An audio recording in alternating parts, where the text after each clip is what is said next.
Aujourd'hui, nous allons explorer un sujet fascinant et quelque peu inquiétant, la triade noire de la personnalité. C'est une théorie psychologique qui décrit trois traits de personnalité distincts, mais qui se chevauchent: le machiavélisme, le narcissisme et la psychopathie. Ces traits sont souvent qualifiés de sombres en raison de leur qualité malveillante. Intéressant. Pourquoi ces traits sont-ils considérés comme sombres et quelles sont leurs implications dans notre vie quotidienne, que ce soit personnellement ou professionnellement? Excellente question. Ces traits sont considérés comme sombres parce qu'ils sont associés à un style interpersonnel manipulateur et insensible. Les personnes qui obtiennent des scores élevés sur ces traits ont plus de chances de commettre des crimes, de causer des troubles sociaux et de créer de graves problèmes dans les organisations, surtout si elles occupent des postes de direction. Imaginez un leader qui manque d'empathie et qui est prêt à tout pour atteindre ses objectifs, même au détriment des autres. Waouh, c'est effrayant. Mais y a-t-il des aspects positifs à ces traits? Je veux dire, est-ce que quelqu'un avec ces traits pourrait réussir dans certains domaines? C'est une observation perspicace. En effet, malgré leur nature malveillante, ces traits sont parfois associés à des résultats positifs, comme une grande force mentale et une propension à relever les défis. Par exemple, une personne avec un haut niveau de machiavélisme pourrait exceller dans des environnements où la stratégie et la planification à long terme sont essentielles. Cela me rappelle un peu certains personnages de films ou de séries télévisées qui sont des manipulateurs brillants mais qui réussissent toujours à s'en sortir. Mais dites-moi, y a-t-il un débat en cours sur la distinction de ces traits? Absolument. Il y a un débat continu parmi les psychologues pour savoir si ces traits sont vraiment distincts ou s'ils font partie d'un plus grand ensemble sous-jacent de la personnalité. Certains chercheurs suggèrent que le machiavélisme et la psychopathie pourraient être interchangeables, tandis que d'autres insistent sur le fait qu'ils sont des constructions distinctes avec des différences comportementales et cognitives significatives. C'est fascinant. Cela me fait penser à la complexité de la nature humaine et à la façon dont nous essayons de catégoriser des comportements qui peuvent être très nuancés. Je suis curieux de savoir comment ces traits se manifestent dans la vie quotidienne. Passons maintenant à une compréhension plus approfondie des composants de la triade noire. Commençons par le machiavélisme, qui est souvent caractérisé par la manipulation et la planification stratégique à long terme.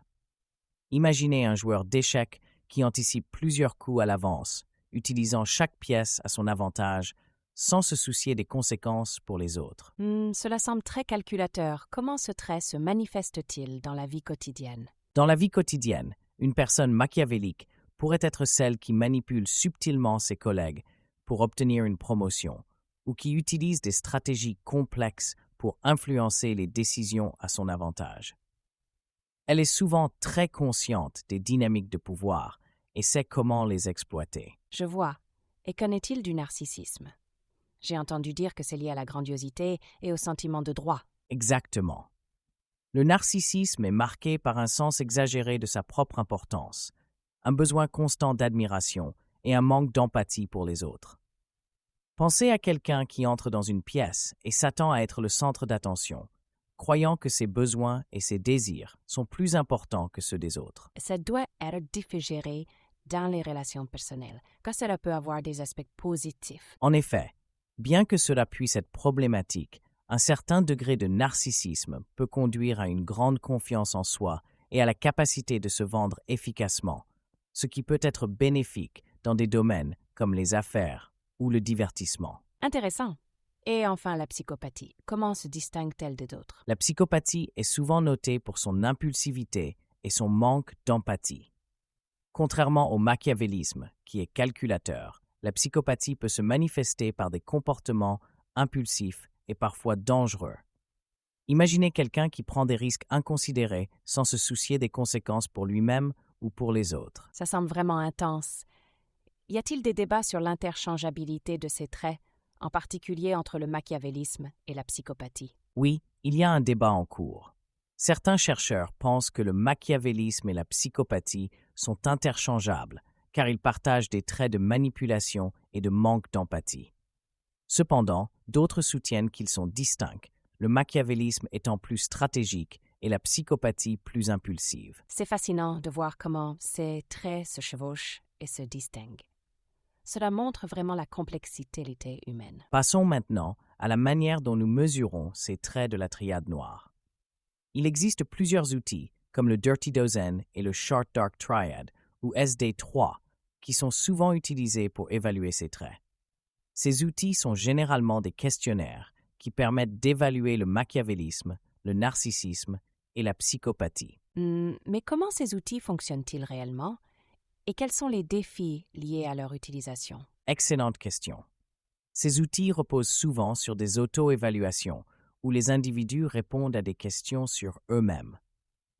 Cela peut poser des problèmes, car les gens peuvent être tentés de mentir ou de se présenter sous un jour plus favorable. Il y a aussi des évaluations par des observateurs, comme des collègues ou des superviseurs, mais cela peut être biaisé si la personne évaluée est habile à manipuler les perceptions des autres. Cela semble compliqué.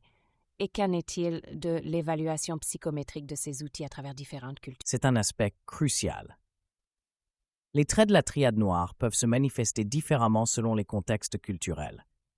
Par exemple, ce qui est considéré comme un comportement narcissique dans une culture peut être perçu différemment dans une autre. C'est pourquoi il est essentiel de valider ces outils de manière interculturelle pour garantir des évaluations précises. Cela a du sens. Et quel rôle joue la génétique et l'environnement dans le développement de ces traits? La recherche montre que la génétique joue un rôle significatif dans le développement de ces traits, mais l'environnement est également crucial. Par exemple, une personne peut avoir une prédisposition génétique à la psychopathie, mais si elle grandit dans un environnement stable et aimant, ces traits peuvent ne pas se manifester aussi fortement.